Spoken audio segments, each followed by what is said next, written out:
යාළුවනේ මේ ඉන්නේ ලෙජාය. චූටි ලෙජාය මගේ එයා අප්පච්චිට උදව් වෙන්න පස්සෙන් එනවා ඉතින්. දැන් එයාගේ රාජකාරිය තමයි අපච්චිගේ ක්ලචස් එක අරගෙන අපච්චිගෙන් පිටිපස්සෙන් එන එක. එයා ඇවිල්ලා මේක දික් කරනවා. ඉතින් මම ඒක අයින් කරලා පැත්තකින් තියලා උදුරු ගන්න ගත්තා. එයා ඒක අරන් ඇවිල්ලා වතුර අරන් ඇවිල්ලා අපච්චිට උදව් කරනවා. මේ ඉන්නේ චූටි ලෙජාය. කොල්ලෙජා වතුර එක කො පෙන්නන්න වතුර වතුර බෝතලේ අන්න දැක්කන්නේ ලෙජා උදව් කරන අප්පච්චිට. ඉතින් යාළුවනේ විශේෂ දෙයක් කරන්න ගත්තා මං අද. මම පොඩි වගාවක් ආරම්භ කරන්න. මොකද මට මේක හුරුයි, මට පුරුදු දේ. අනුරාධපුරේ මම වගා කරලා තියෙනවා හොඳට. ඉතින් ආයෙත් ඒක පටන් ගන්න කියලා හිතුණා. මොකද මේ වෙලාව මට මං කරපු කිසි දෙයක් මට කරගන්න අවස්ථාවක් නැහැ. අවස්ථාවක් නැතුවට වැඩිය දැන් අවස්ථා දෙන්නේ නැහනේ කට්ටිය.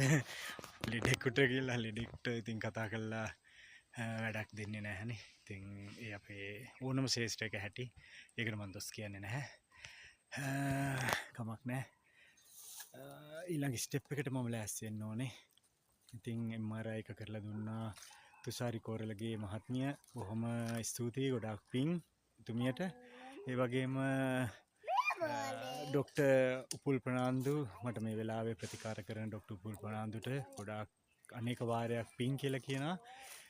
මට අවසර දුන්නා සහ මං ඇහුවාම මෙහෙම වැඩ කරාට කමක් නැද්ද, මං පොඩ්ඩක්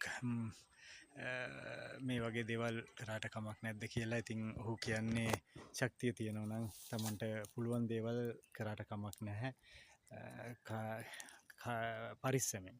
ඒක එක්කම ඩොක්ටර් උපුල් ප්‍රනාන්දු සහ අනුරාධපුර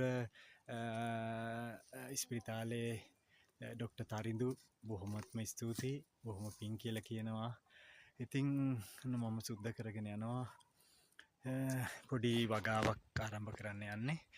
ඉතින් මාස 3මාරක වගේ වගාවක්. පොඩි ඉඩකඩක් හම්බුනේ මගේ නංගිගේ ඉඩම් කෑල්ල තමයි මේ සුද්ධ කරන්නේ මම. පොඩි ඉඩමක්. නමුත් පැල 100ක් 200ක් දාගන්න පුළුවන් වෙයි කියලා විශ්වාසයක් තියෙනවා. බලමු. උත්සාහ කරනවා අද දවසේ මේ ටික සුද්ධ කරගන්න.